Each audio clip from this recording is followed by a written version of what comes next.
Eu quero compartilhar com você nessa noite uma palavra que está em Gênesis, primeiro livro da Bíblia, Gênesis, capítulo 19. Vamos ler do verso 23 ao 26. Gênesis 19, do 23 ao 26.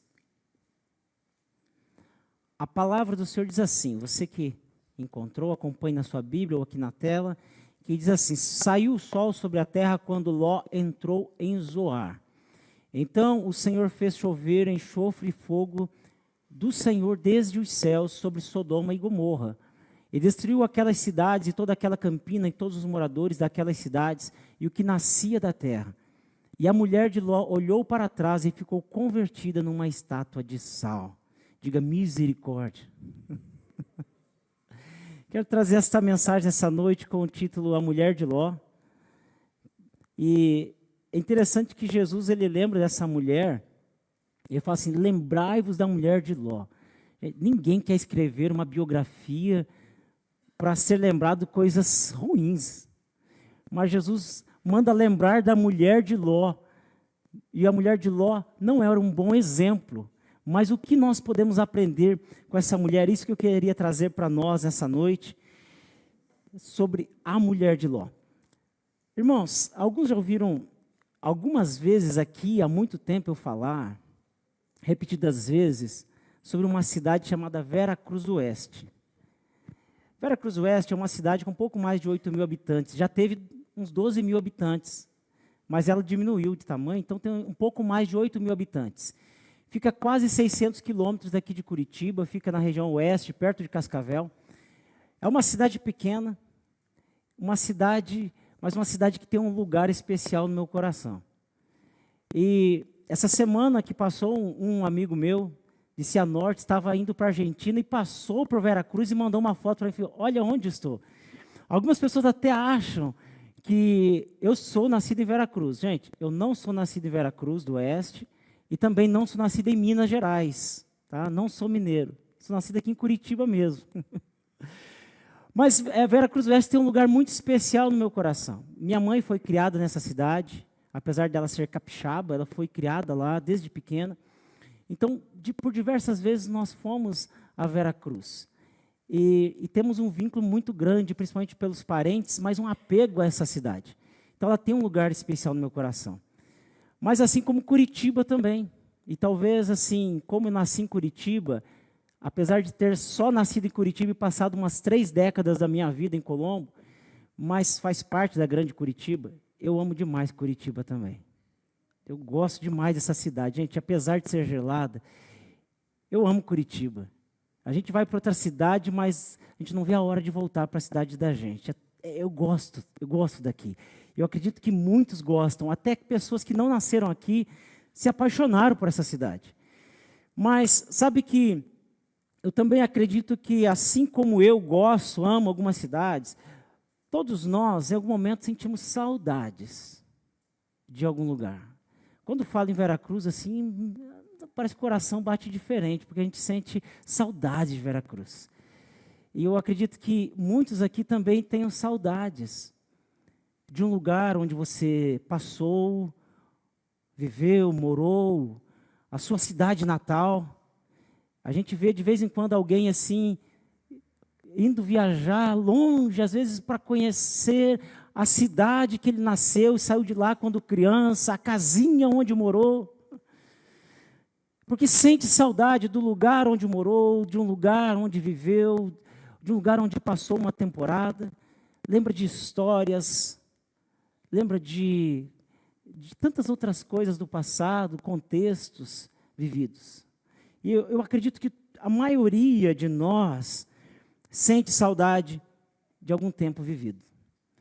Eu percebo assim que memórias de acontecimentos do passado sempre estão presentes nas nossas conversas. A gente senta para conversar em família, ou com amigos, ou com pessoas que vêm de outra cidade, e a gente começa a contar histórias do passado. É assim ou não é? A gente começa a lembrar de fatos, acontecimentos bons, principalmente bons, alguns engraçados, alguns que marcaram a vida da gente. Ou seja, acontecimentos do passado sempre estão na nossa memória. cidade, histórias, culinária, coisas boas que nós passamos. A verdade é que o passado, ele sempre está presente na nossa vida. Não é mesmo? O passado sempre está presente na nossa vida. O passado, ele sempre está nos visitando. Ou sempre nós estamos visitando o passado, indo um pouquinho, alguns anos atrás, porque alguma memória temos de lá, que talvez faça sentido para a nossa vida. Muitos de nós até falam, aquele tempo que era bom. Outros dizem assim, mas a comida daquela época era simples, mas aquela que era uma comida gostosa. Outros dizem, talvez alguém assim infeliz no relacionamento diz, olha, aquela pessoa lá que me amou de verdade. Mas sabe, o que eu quero dizer com tudo isso é que parece que dá a impressão que ainda nós estamos em algum momento apegados a algo do passado, ou não estamos totalmente libertos de fatos do passado, ou de lugares, de situações que aconteceram no passado. O passado ainda talvez incomoda, ou traz esperança, como se fosse possível viver novamente o passado, não é assim? Tem pessoas que ainda têm uma expectativa de viver algo que ficou no passado. Tem pessoas que ainda têm uma esperança que o passado vai voltar e aqueles dias do passado vai ser os melhores dias ainda da minha vida. A verdade é que parece que nós deixamos de viver a plenitude do presente, onde Deus está atuando, onde Deus está operando. Tem algo de errado olhar para o passado? De forma alguma. É gostoso olharmos para trás e ver como Deus trabalhou na nossa vida. É gostoso olhar para trás, mesmo nas situações difíceis que aconteceram, que toda a família aqui tem alguma história difícil para contar, seja uma família que teve dificuldades financeiras a ponto de passar fome, com tantas limitações que era no passado, mas nós olhamos a mão de Deus nos guiando o tempo todo. Então não é errado olhar para o passado, mas, como eu disse, o passado algumas vezes incomoda ou traz essa esperança, essa expectativa de ainda vivermos aquilo que já passou. A nossa esperança e consolo é que a palavra de Deus, ela nos orienta, ela nos alerta, ela nos transforma. Não estátua de sal, mas nos transforma para vivermos segundo a boa vontade de Deus. Você pode dizer amém. Este livro de Gênesis, ele foi escrito por Moisés. Moisés, escritor dos 5 primeiros livros da Bíblia, o Pentateuco. E o propósito, quando Moisés escreve este texto que nós lemos, o propósito dessa passagem era mostrar aos israelitas a consequência de ficar preso ao passado e às coisas materiais. Porque os israelitas, quando Moisés fala essas palavras para os israelitas, eles estavam com saudades do Egito. Saudade, gente, pensa só, saudade de cebola e alho e pepino. E melão. Melão até que vai, né? Gente, eles estavam com saudade de uma culinária que eles experimentaram no Egito, que eles provaram no Egito. E Moisés está dizendo para eles deste risco que há de voltar ao passado e de ficar preso lá. E falou assim, Moisés, quem dera estivéssemos lá. Como se fosse um arrependimento de tudo que Deus fez e projetou para a vida deles. Os israelitas tinham vivido 400 anos como escravos no Egito. Gente, a condição deles era de escravos e eles ainda estavam com saudades do Egito. Então o propósito de Moisés, quando ele escreve essas palavras, é dizer para os israelitas e dizer para nós também, que as consequências de vivermos presos ao passado, vivermos presos às coisas materiais, elas podem ser desastrosas. Esse texto que nós lemos conta a história de quando Deus resolve destruir Sodoma e Gomorra. E Deus resolve destruir Sodoma e Gomorra por conta de uma imoralidade que estava acontecendo em Sodoma e Gomorra. Deus decide destruir Sodoma e Gomorra por conta dos pecados que já terem ultrapassado os limites. Sabe quando foi, olha, já passou daqui, já estava muito longe daqui. Os pecados que estavam acontecendo, o volume dos pecados, Deus diz assim que o clamor dos pecados não é um clamor de oração, mas é como se fosse um barulho ruim que chegasse até a Deus, dizendo, olha, eu já não aguento mais tanto pecado em Sodoma e Gomorra. E Deus decide destruir Sodoma e Gomorra por conta dos pecados e da imoralidade sexual que estava presente lá. Mas Ló, sobrinho de Abraão, ele habitava em Sodoma e Gomorra. Ele estava morando em Sodoma e Gomorra com a sua mulher e com as suas 2 filhas. A família de Ló estava lá. Suas 2 filhas estavam prometidas a casamento. Elas não eram casadas ainda, mas estavam noivas. E Ló estava lá. Ele não foi nascido em Sodoma, mas ele acompanhou Abraão quando Abraão sai de Ur dos Caldeus, direcionado pela fé em Deus, depois de Deus ter dado uma promessa a ele. Então Ló, sendo sobrinho de Abraão, acompanha Abraão. Abraão leva Ló com ele. Em toda a viagem eles vão, percorrem a terra, tem fome na terra, eles vão para o Egito, depois do Egito eles vão para um outro lugar chamado Neguebe. E quando chega nessa região, Neguebe, chega um momento que os dois precisam se separar, porque Abraão era muito rico, diz a palavra. Ele tinha muito ouro e tinha muito gado, então tinha muitos pastores para cuidar do gado de Abraão. E Ló também tinha muito gado, e começou a ter um atrito, porque não tinha pasto para todos os gados, então os pastores de Ló e os pastores de Abraão começaram a entrar em conflito. E Abraão, então, diz para Ló, que nós não podemos entrar em contenda, brigar, porque nós somos parentes, então é melhor nos separarmos. Mas Abraão era conduzido pela fé. Abraão, ele saiu da terra dele porque ele foi conduzido por uma voz que diz, sai da tua terra, da tua parentela, do meio da tua casa para a terra que eu vou te mostrar. Ele foi guiado pela fé. Então Abraão tinha uma convicção de que onde Deus enviasse ele seria próspero. Ele poderia vir para Curitiba no meio do frio e plantar banana, plantar abacaxi, e aqui tudo ia ser próspero, porque Abraão estava sendo conduzido por uma voz, por uma promessa de Deus.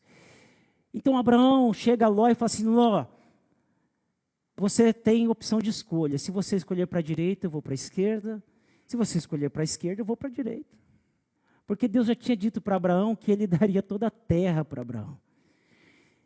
Então Ló olha e vê a campina do Jordão, um lugar excelente para plantar e para criar os seus gados. Pense, quem é criador de gado precisa ter pasto e precisa ter água.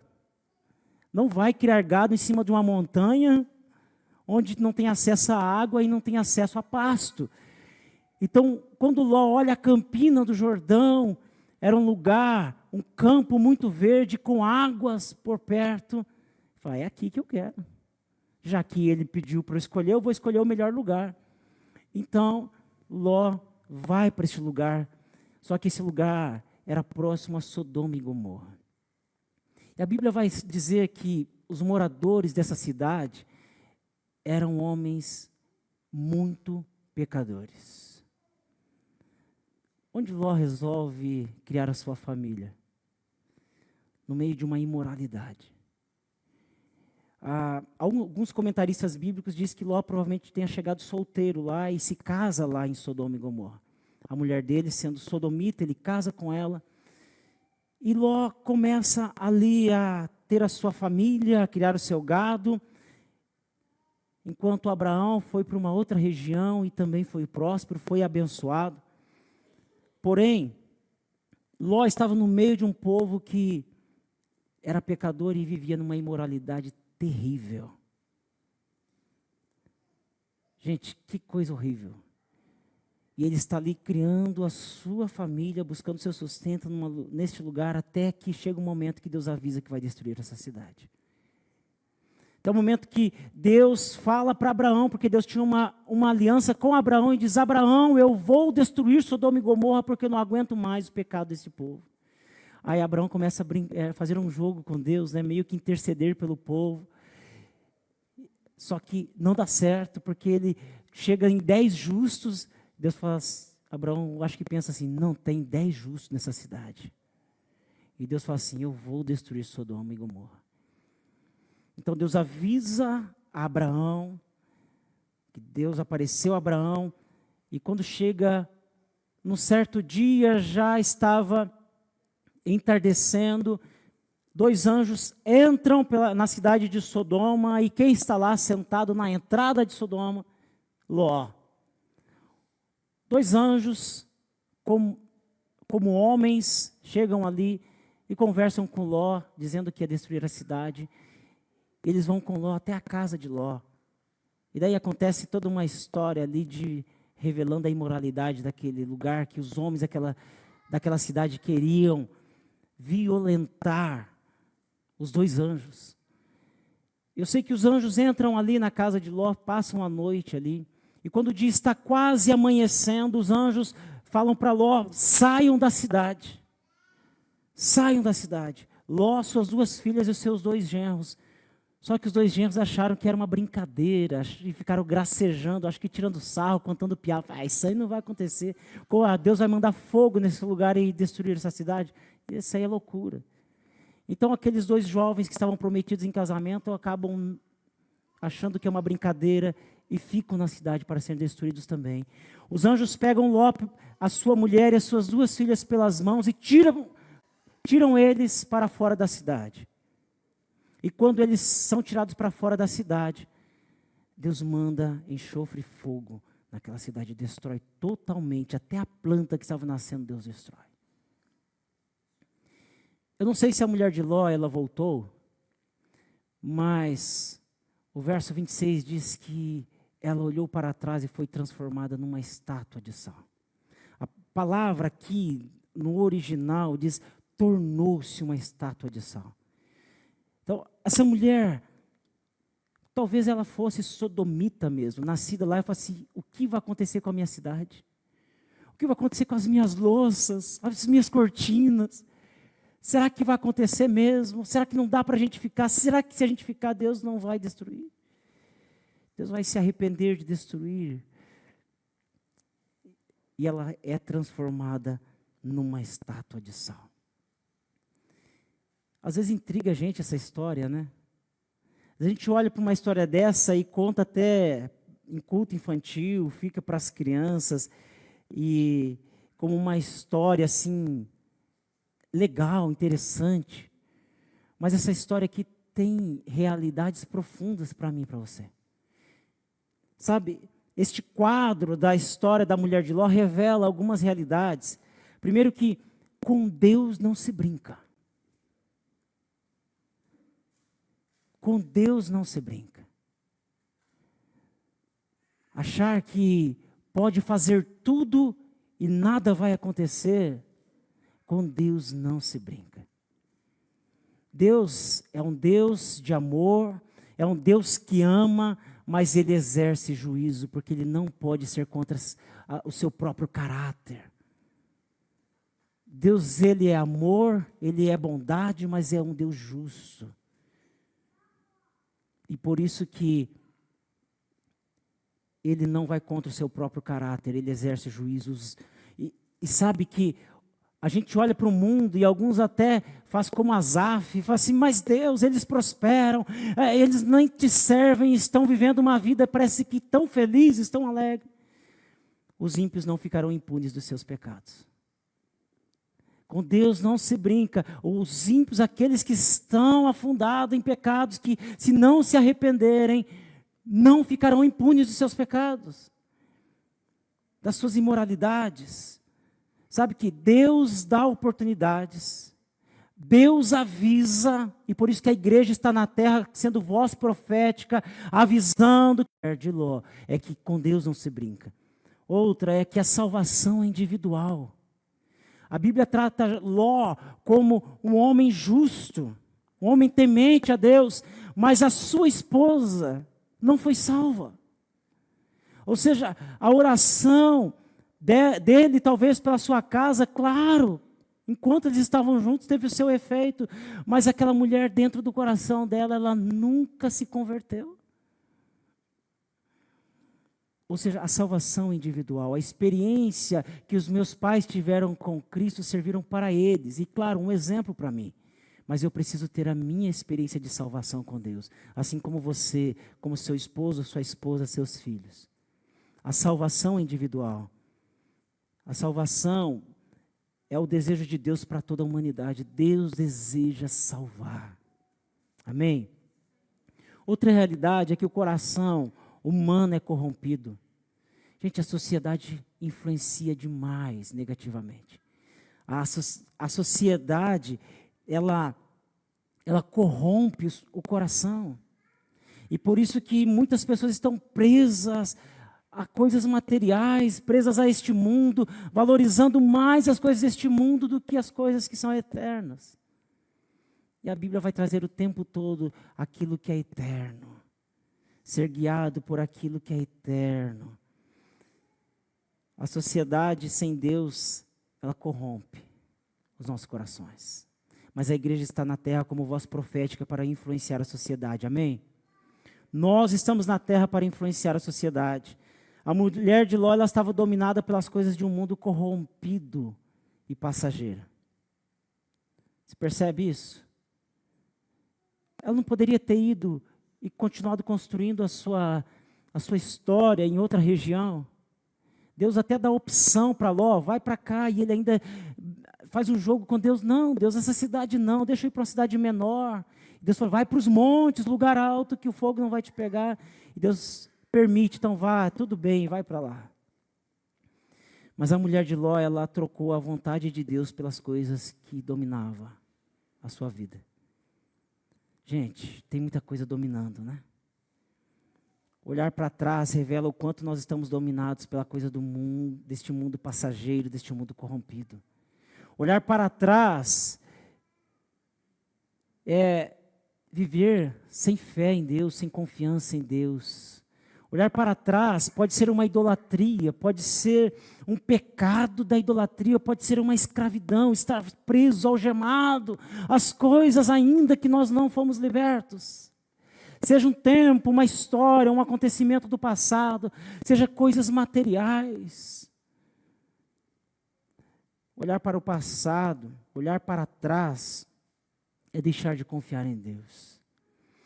É valorizar mais o que está diante dos nossos olhos do que aquilo que o Senhor tem preparado para nós, que nós não sabemos o que Deus tem preparado. Mas Deus, se Deus manda sair, se Deus manda ir adiante, é porque Deus tem algo preparado para mim e para você. O resultado de olhar para trás é ficar paralisado. Você já deve ter percebido que tem pessoas que não conseguem se desvencilhar do passado. Não consegue romper, não consegue avançar, fica paralisado. Quando olhamos para trás, nós ficamos paralisados. Nós ficamos dominados. As coisas deste mundo, elas nos atraem. Gente, claro que nos atraem. É bom ir no shopping, olhar uma camisa bonita, de marca, e falar, se eu tivesse dinheiro para comprar essa camisa. Né? As coisas do mundo nos atraem. Está andando com o carrinho 1.0, passou outro carro, se eu pudesse. Né? Você olha num prédio bonito, ou aquela vida tranquila, né? Como a Késia disse aqui na quarta-feira, assim, na areia, olhando as ondas do mar, mas é tudo que eu quero. Será que já não dá para aposentar? Será que já não dá para deixar um pouco as obrigações e ficar só pegando um solzinho, tomando água de coco? As coisas deste mundo são atraentes. Você pensa que eu não tenho vontade assim também? Todos nós temos alguma coisa que nos atrai neste mundo. Alguém fala assim, não, eu não sou atraído para coisas deste mundo. Põe um pudim na sua frente. Acende um carvãozinho naquela churrasqueira. As coisas do mundo nos atraem. Mas nós não podemos ser dominados pelas coisas deste mundo corrompido e passageiro. Amém? Nós não podemos ser atraídos ao ponto de ficarmos paralisados. Assim, Ah, Senhor, tá bom, Deus, vou continuar avante. Não é o momento, não é a hora. Algumas vezes eu falo assim, Deus, eu sei que não é o momento, que não é a hora. Você vai chegar essa hora, que vai ter dias melhores. As coisas deste mundo, você vê nas redes sociais alguém que parece ser feliz, nas fotos, todo mundo é feliz, todo mundo está bem, todo mundo está tranquilo. Você vê alguém viajando, vai para lá, vem para cá, essa pessoa está viajando de novo. Acabou de chegar dos Estados Unidos, está indo de novo, está indo para outro lugar. Ah, se eu pudesse. Mas a gente tem que voltar para a realidade. O centro da vontade de Deus é a realidade. Amém? E o que podemos aplicar para os nossos dias? O que nós podemos aprender com a história da mulher de Ló? Eu queria trazer para nós aqui 3 aplicações. Primeiro, andar na presença de Deus em obediência. O verso 17, quando os anjos falam para Ló, e a sua família diz assim, saiam da cidade, não olhem para trás e não se detenham na planície. Era muito fácil, ou por curiosidade, falar assim, será que Deus vai destruir mesmo aquele meu vizinho chato? Será que Deus vai mandar fogo em todas as casas ou só em algumas? Será que o bairro Cajuru vai ficar livre? E talvez por curiosidade, talvez por sentimento de vingança. Aquele que fez mal para mim, é agora que vai chegar a hora dele. Vai vir fogo do céu sobre a vida dele. Os discípulos fizeram uma vez assim, né? Falaram para Jesus, os samaritanos não deram pouso para Jesus, os discípulos. Os discípulos falaram, Senhor, o Senhor não quer que a gente ore como Elias orou, desça fogo do céu e consuma esses samaritanos? Talvez a gente tenha alguma vontade assim em algum momento. Talvez Ló fale assim, é agora que vai chegar a minha vitória. Mas o anjo falou assim, vá, não olhe para trás, não se detenha na planície. Na planície é muito fácil, eu acho que até aqui já está bom. Deus está falando, suba o monte. Suba as montanhas, fique lá em cima para que vocês estejam protegidos. Estar na planície às vezes é muito bom. Evitar esforços, como Jaiminho, evitar a fadiga. E o Senhor está dizendo, não se detenha no lugar de conforto, vai um pouquinho mais para frente. Andar na presença de Deus em obediência, a obediência está intimamente ligada à confiança. Se nós confiamos em Deus, nós temos que obedecer, porque nós sabemos que Ele tem o melhor para a nossa vida. Então nós precisamos parar de ignorar os avisos de Deus. Sabe, ignorar as ordens de Deus é correr risco. Ignorar as ordens de Deus é sofrer consequências desastrosas, quando Deus está dizendo claramente, está trazendo na sua mente, está trazendo no seu coração, dando um aviso, olha, mude de vida. Quando nós obedecemos às ordens de Deus, nós evitamos consequências desastrosas na nossa vida. Sabe, talvez alguém olhe assim e fale assim, poxa vida, se eu tivesse dado ouvidos, não teria sofrido tanto. Ouvidos a Deus, ouvido a mãe, o pai, o pastor, o meu líder, não teria sofrido tanto. É preciso andar na presença de Deus em obediência. Amém? Andar na presença de Deus em obediência. Então ande na presença de Deus em obediência. Segundo, se libertar deste mundo. Se libertar deste mundo. As coisas deste mundo nos atraem, como eu disse. E são de encher os nossos olhos. Mas elas são transitórias. E elas são atraentes como muitas vezes uma armadilha. Esses dias eu falei para a Késia, falei assim, meu Deus, a gente caiu numa armadilha. Às vezes Deus até fala para a gente fica assim, será? E fica na dúvida e a gente às vezes acaba caindo numa armadilha, uma cilada, uma situação aqui, outra ali. E quando a gente vai falar assim, meu Deus, e agora, o que eu faço? Sabe que as coisas deste mundo, elas são assim mesmo, como armadilhas. E nós precisamos nos libertar deste mundo, estar atentos às situações que nós entramos muitas vezes. E somos agarrados, e aí depois tem uma dificuldade muito grande para se libertar. As coisas deste mundo são transitórias. João, o apóstolo João, quando ele escreve na sua primeira carta, no capítulo 2, verso 15, ele diz para não amarmos o mundo e nem o que há no mundo. Ele diz para não nos apegarmos, porque este mundo passa, as concupiscências, tudo que há neste mundo passa. Nós precisamos lembrar disso, que tudo isso passa. E Deus tem coisas melhores para nós, amém? Deus tem coisas eternas, permanentes para a nossa vida. Este mundo tem um prazer transitório. Quantas pessoas você já conversou que foi num ambiente, num lugar, onde achou que estava feliz, estava alegre e tal, mas quando chegou em casa, colocou a cabeça no travesseiro, veio todo o peso de novo, veio a culpa, veio a ansiedade, veio a depressão, veio a solidão. Os prazeres são momentâneos e transitórios. Os prazeres deste mundo são transitórios. Mas quem busca a vontade de Deus permanece para sempre. Amém? Então, se libertar deste mundo é ideal para que nós possamos ter uma vida que agrada a Deus e não ficarmos paralisados. Terceiro, avançar. Precisamos avançar, meus irmãos. Precisamos ir avante. Deus nos chamou para avançar. Deus quer que nós avancemos na nossa vida espiritual. Será que não dá para ser um pouquinho mais crente? O que você acha? Será que não dá para ser um pouquinho mais espiritual? Será que não dá para orar um pouquinho mais? Será que não dá para ler um pouquinho mais a Bíblia? Será que não dá para dar um bom testemunho um pouquinho mais lá fora? Será que não dá para dar uma olhadinha como está se comportando? Será que as pessoas estão te identificando como um cristão? Será que não dá para avançar um pouquinho na vida espiritual? Será que não dá para olhar para dentro e falar assim, Senhor, tem esconderijos, tem lugares sombrios aqui dentro, tem lugares que o Senhor precisa colocar luz, precisa erguer o tapete, arrancar a sujeira para que eu possa avançar na minha vida espiritual. Tem desejos, tem situações que ainda fazem parte da minha vida e que estão impedindo de avançar.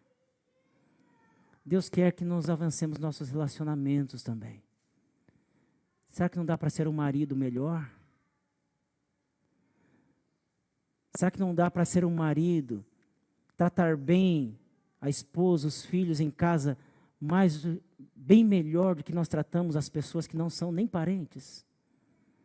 Será que não dá para ser uma esposa melhor? Será que não dá para ter um casamento mais saudável? Será que não dá para tirar um tempo para planejar algo para o casamento? Falar assim, hoje eu vou fazer um jantar especial, à luz de vela. Mas avise o marido para não chegar e falar, acabou a luz, não pagou a conta, já arruma uma briga, né? Qualquer coisa, peça essa dica para o Everton, que é formado em gastronomia, né? Sabe fazer uns pratos diferentes.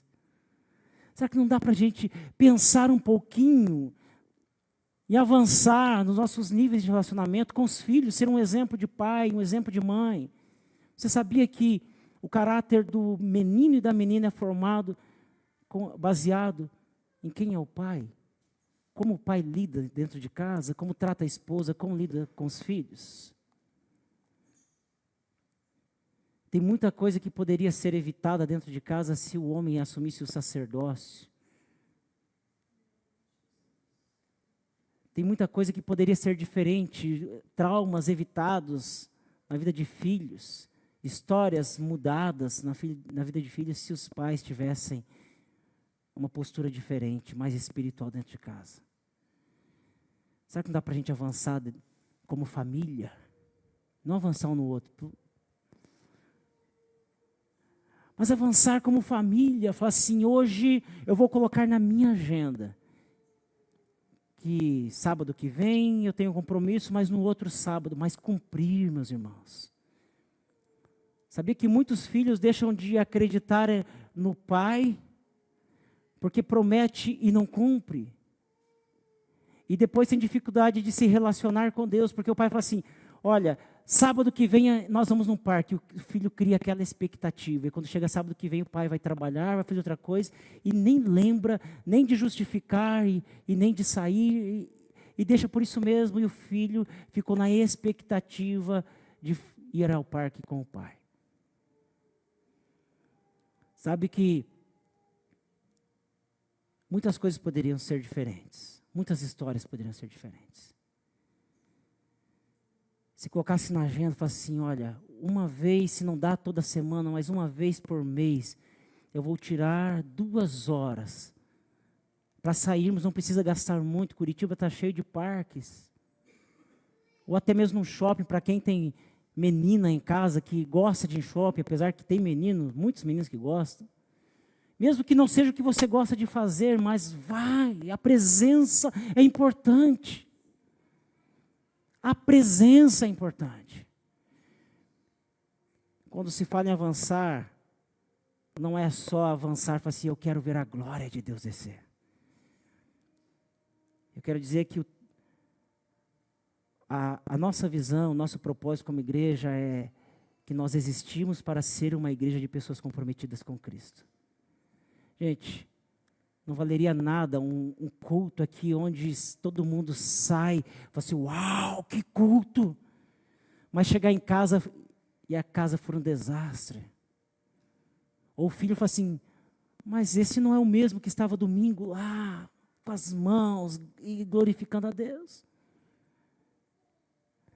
O nosso propósito como igreja, de ser uma igreja de pessoas comprometidas com Cristo, é que comece em cada detalhe, seja lá no trabalho, onde você pega o telefone e não precisa passar, como diz o migué no cliente, fala assim, não, eu tenho o melhor para você. E não contar toda a verdade. Vai vender um carro como antigamente, chamava até de carro italiano, né, que tinha mais massa aí. Não, dá uma tapeada aí só para vender.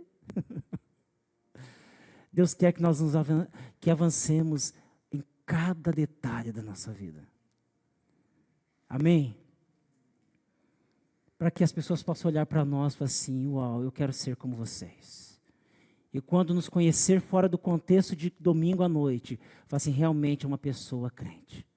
Realmente é uma pessoa que não olha para trás. Realmente é uma pessoa que avança, uma pessoa que tem relacionamento com Deus. Jesus morreu para que você tenha nova vida. Jesus morreu para que você avance, para que tenha nova vida. Gente, não faria sentido nenhum Jesus morrer na cruz e as pessoas continuarem vivendo aquela vida que vivia como antes, sem transformação nenhuma. É anular a cruz de Cristo, mas se nós cremos na cruz de Cristo, nós temos nova vida e nós temos que viver em uma constante transformação na nossa vida. Um ajudando o outro. Se desvencilhar do passado e avançar. E talvez você não consiga avançar porque está preso ainda a algo do passado. E talvez você não consiga avançar sozinho. Precisa de Cristo na sua vida. Precisa falar assim, Senhor, eu sei que o Senhor mora dentro de mim. Mas se manifeste com o Teu Espírito Santo dentro de mim para que eu consiga avançar. Para que eu consiga romper com coisas que ainda, quando eu lembro, causa dor no meu coração. Causa feridas, causa angústia.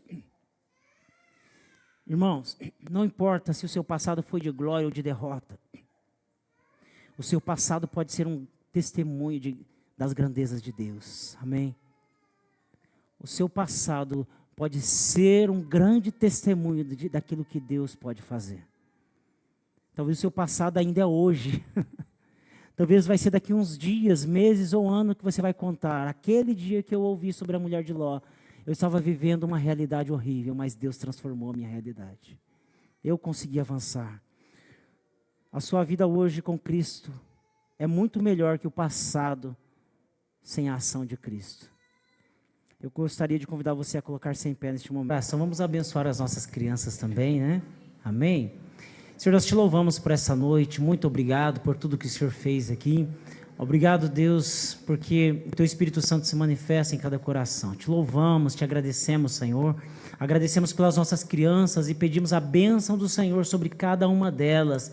Que elas cresçam, ó Pai, cada dia querendo Te conhecer, Ó Pai, que o Senhor dê experiências maravilhosas, tremendas, Senhor, para as nossas crianças, que elas conheçam a Tua palavra, que elas conheçam os Teus princípios e apliquem na sua vida, Senhor.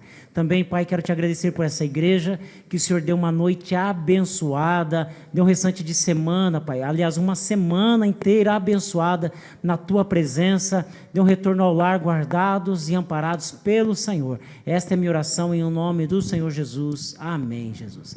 Estenda as suas mãos, meus amados e queridos irmãos e irmãs, que o grande amor do Eterno Pai, que a graça e a paz do nosso Senhor e Salvador Jesus Cristo, que as consolações e a comunhão do Espírito Santo de Deus estejam presentes na vida de cada um de vocês, e todos dizem amém. Deus abençoe a todos em nome de Jesus.